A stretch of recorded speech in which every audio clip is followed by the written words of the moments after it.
ये तो हमारे गुरुजी इन बातों को जो है नकारते थे। वो कहते नहीं, गंदे पैर धो के मत पिया करो। वो कहता था कुछ भी हो, आपकी जो है चरण रज, वो उन्हीं उसी को रज समझता रहा, मेरे लिए तो अमृत है। हो सकता है उसका यही भाव श्रीमान पुरुषों के यहाँ पहुँचाते हो, क्योंकि भावना भी कोई चीज़ है।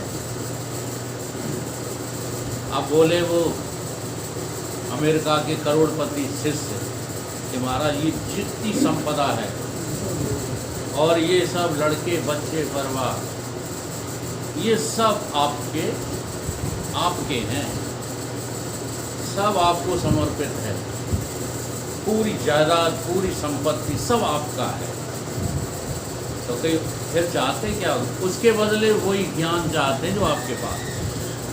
इतनी महिमा है ज्ञान की। तुम ज्ञानी को कहाँ बिठालते हो? सड़ियल जगह पर। तुम्हारी नज़र में ज्ञानी कौन है? नंबर 1 का बेवकूफ़। ऐसे फिर ये ज्ञान प्राप्त नहीं होगा। भाव भी बनाइए पहले। क्यों? अभी हमको ज़रूरत नहीं है। जब ज़रूरत होती है ना, तो अष्टावक्र जी 8 जगह से टेढ़े थे, तुम तो एक ही जगह से लंगचिया। तो अभी ज़रूरत नहीं है सत्संग की। क्या कह रहे हैं, समझ रहे हो? वरना कोई शर्त नहीं लगाई जाती सत्संग में कि हम चल नहीं पाते, हम फिर नहीं पाते, हमें परेशानी है, हमारी दुकान नहीं पे कोई नहीं है, हमारा फलाना नहीं है, हमारा नहीं करना। 2 दिन आते हो, 4 दिन बहाने बनाते हो। कोई लगन नहीं है भाई साहब। बुरा लगे तो खुद लग जाए।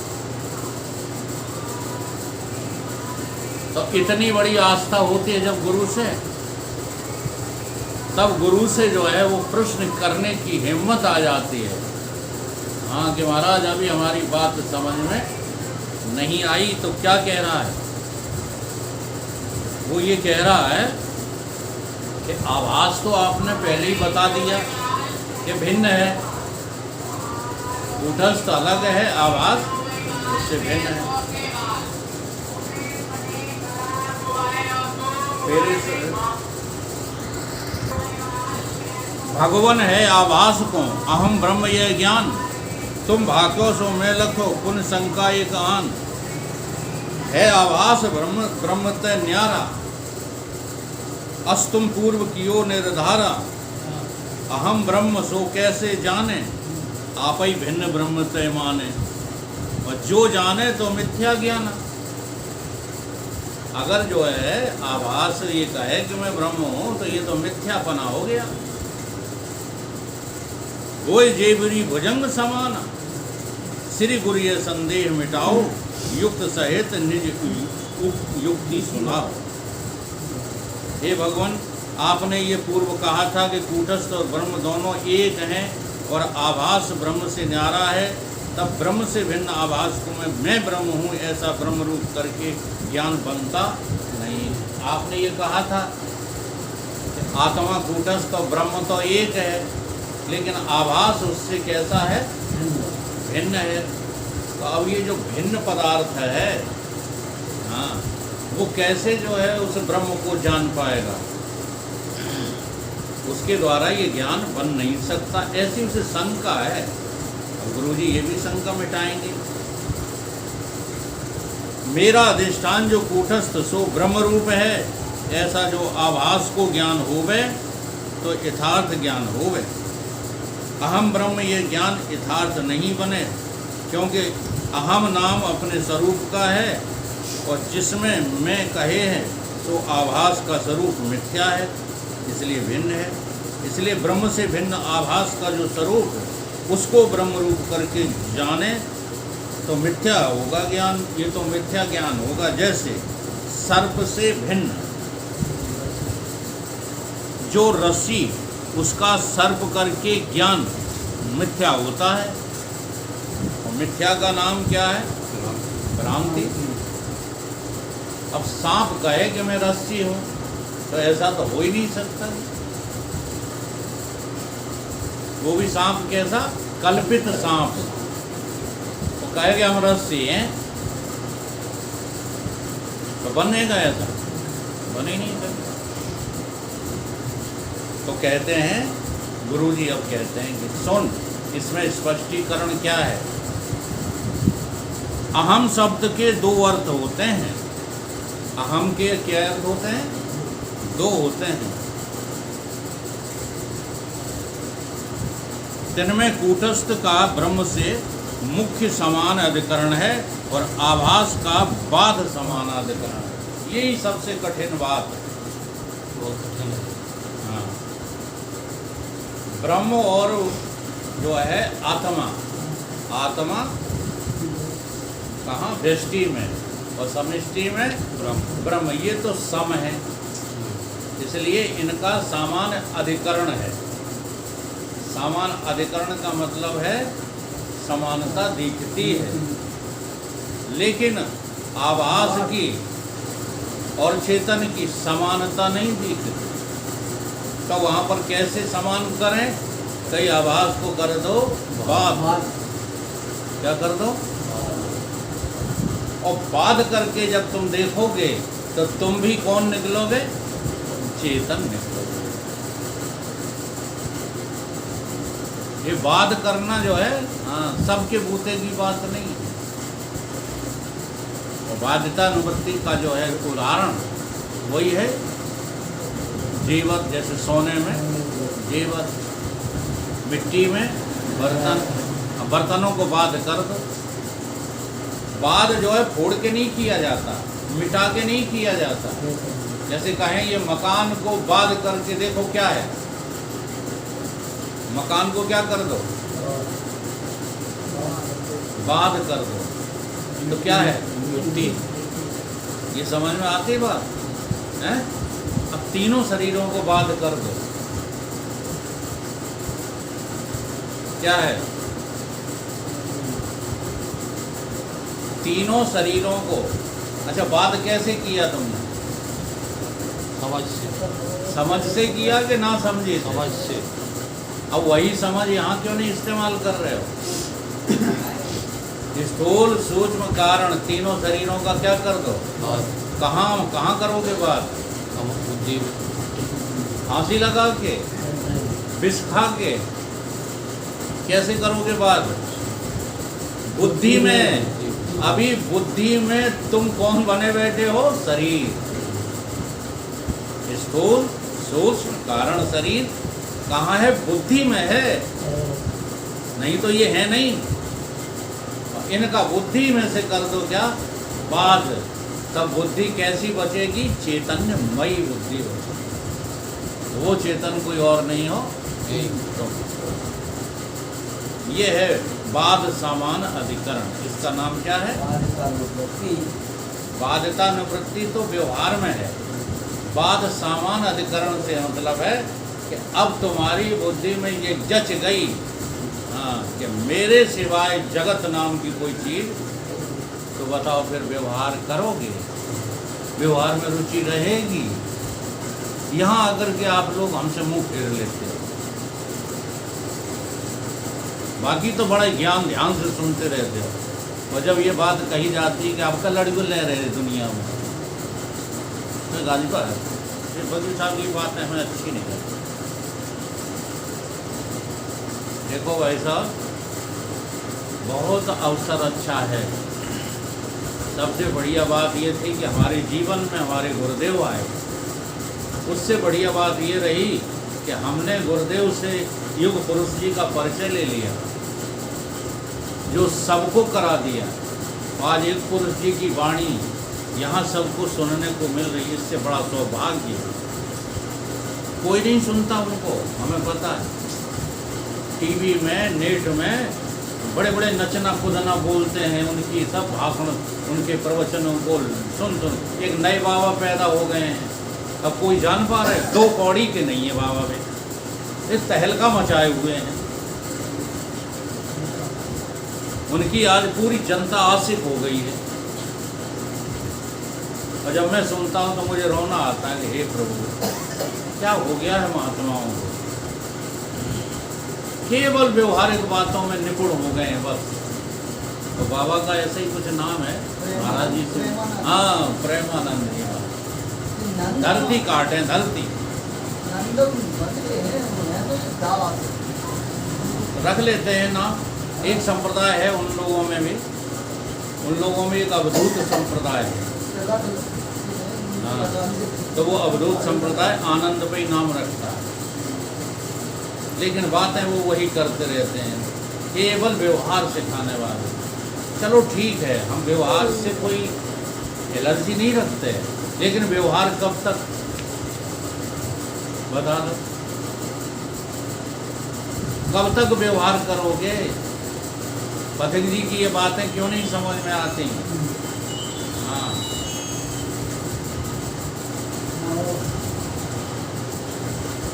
ये व्यवहार चलाओगे कब तक? पथिक जी कहते हैं कब तक? देखना यही है इस जग में, तो मौज मनाओगे कब तक? इसलिए जब शरीर की आयु जो है रिटायरमेंट पर आ जाए तो पूरा समय भगवान में लगा देना चाहिए। अब ये समय घर गृहस्थी में लगाने का नहीं है, चाहे संतान सक्षम हो चाहे अक्षम हो। ये बात तो गौर करके समझो, हमारी कोई संतान नहीं है, हम किसी के पिता बेटा नहीं है, जगत पिता सबका पिता है। ये नहीं आती समझ में बात? तुम नहीं रहोगे तब वो कैसे चलेंगे, कैसे गुजारा होगा उनका, जिन्हें तुम अपनी संतान माने बैठे हो? जब तुम्हारा शरीर नहीं रहेगा, जैसे आपके भाई साहब पे क्या बच्चे हैं, तो वे मर जाएंगे, भूख मर जाएंगे। केवल एक घमंड पाले रहते हो कि हम करेंगे तो ये होगा। इसको छोड़ दो। तुम्हारे चलाने से दुनिया नहीं चल रही है। ये दुनिया तो मिथ्या है, मिथ्या का मिथ्या में निरूपण होता रहता है। ये न कभी थी दुनिया, न आज है, न आगे रहेगी। ये है कसरत, आध्यात्मिक की कसरत। और यहाँ मन ठहरता नहीं है, ज्ञान सुनाते रहते दुनिया क्या।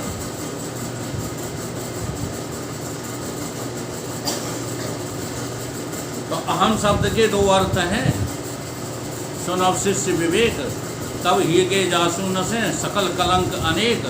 वही अध्याप आभास में अहम ब्रह्म ये ज्ञान, तथप सुकूटस्थ को लहे आप अभिमान।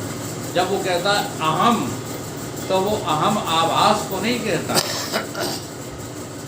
जैसे इसके भीतर जो पृथ्वी में दिख रहा है, कांच के भीतर, इसे शीशा समझो। हाँ। इस शीशे में जो पृथ्वी में दिख रहा है, वो पृथ्वी में कहेगा अहम। क्या कहेगा? अहम। लेकिन पृथ्वी में अपने को अहम नहीं कहेगा। किसको कहेगा? ब्रह्म को अहम कहेगा। तो पृथ्वी में हो गया बात। समझ में आ रही बात? तो तुम कहोगे कूटस्थ को अहम, कूटस्थ को अहम करके और अपनी मैं को क्या कर दोगे? रिजेक्ट। इंग्लिश में शब्द है रिजेक्ट, वेदांत में शब्द है बात। उदय सिंह का जो पल्ले पड़ रही पड़ रही।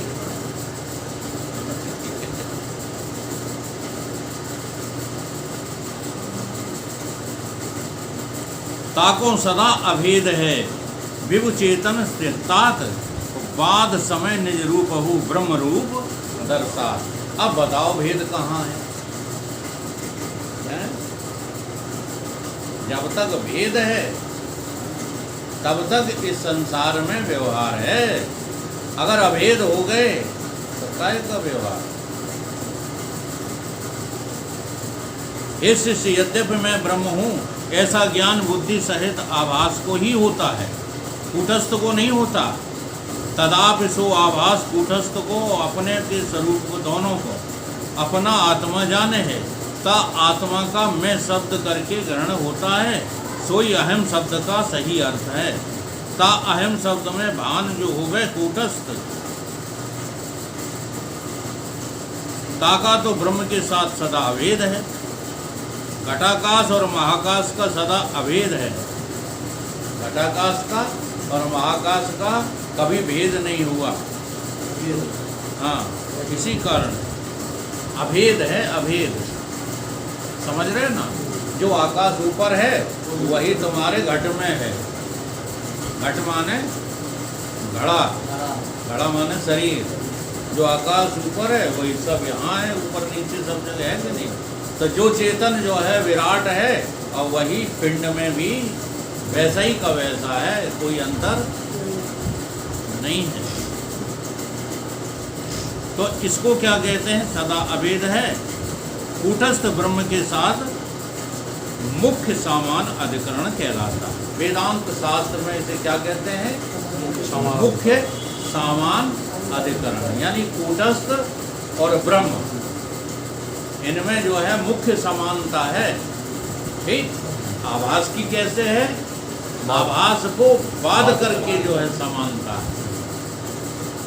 बस यही जो है बात समझनी है।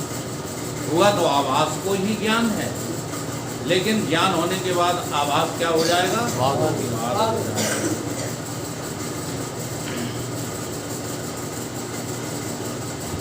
जा वस्तु का वस्तु के संग सदा भेद होवे, ता वस्तु के संग तो मुख्य सामान अधिकरण होता है।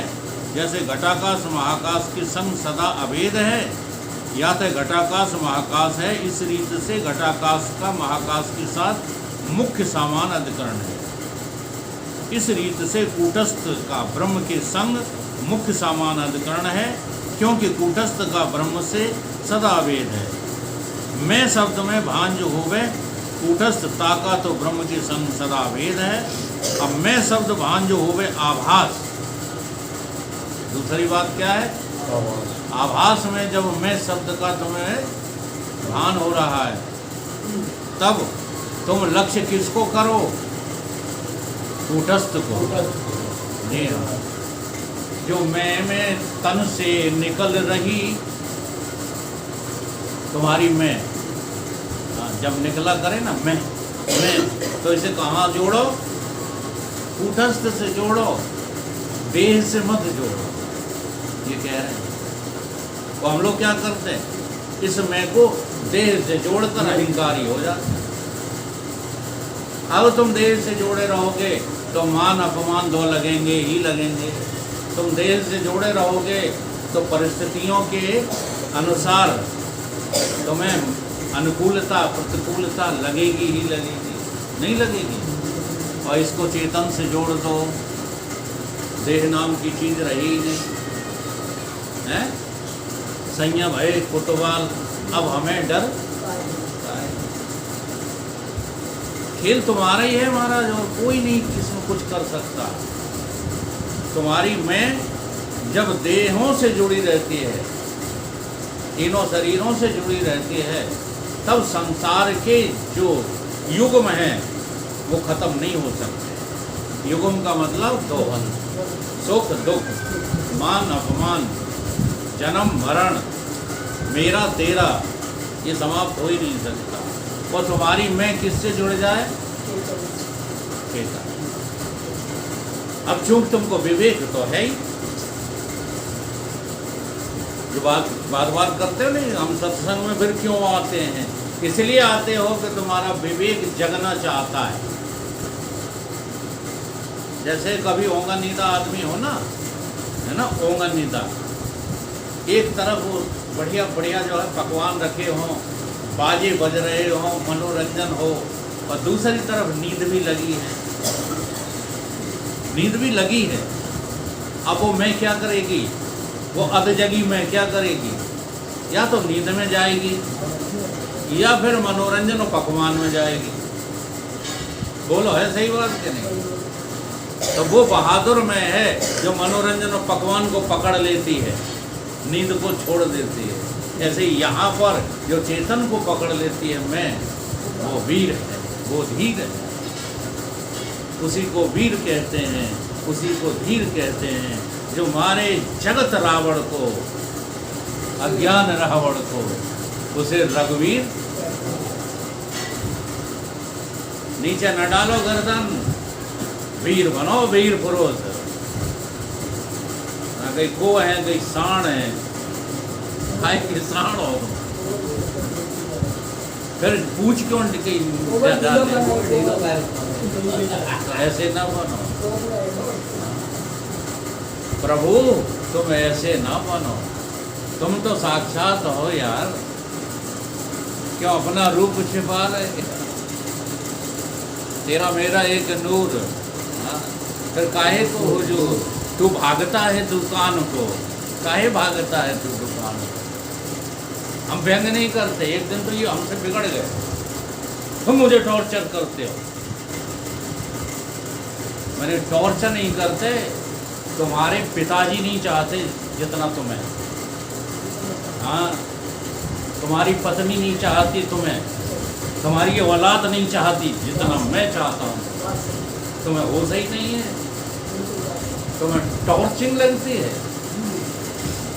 ये टॉर्चिंग नहीं है, तुम्हारे कल्याण के कुछ लक्षण हैं। शायद जग जाओ, तो हम तो जगाने पे उतारू हैं और कोई बात नहीं है। केवल उनसे ही नहीं कह रहा हूँ, नहीं तुम कहोगे बस ये नहीं प्रेमी बता रहे हैं। मेरा लक्ष्य तो सबके प्रति एक ही है। हाँ, अब ये का जो जबरदस्ती जो है, हाँ, तारा सिंह के सामने वो किंग कांग जरा जबरदस्ती करता है तो उछाड़ पछाड़ किन्हें देना पड़ती है। और जो सहज में मान लेते हैं उन्हें उछाड़ना पछाड़ना नहीं पड़ता। जैसे रंधावा था वो हाल मान गया दत्ता, तो उनसे बलवान हम नहीं हुए। अबे कि नहीं, ये क्या लगता है? अरे हम किंग कॉन्ग हैं, तुम कहाँ लगते हो अभी? नहीं, ये हकीकत है वास्तव में। पैसे का बढ़ जाना, वैभव का बढ़ जाना, संपदा का बढ़ जाना, ये हिल्ला नहीं पड़ने देता। इसी की वजह से तो जो है मारे मारे फिरते रहते हो, और क्या बात है।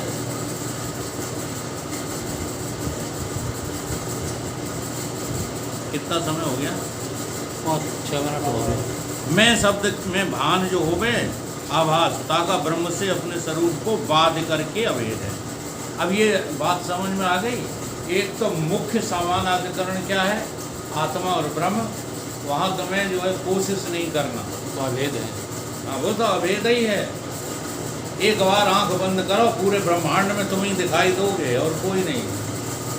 लेकिन ये जो बाध करना है, ये सबसे कठिन काम। तुम उलझ गए हो 3.5 हाथ के शरीर में, मन में, बुद्धि में, चित्त में, अपनी अज्ञानता में बिल्कुल उलझे पड़े हो।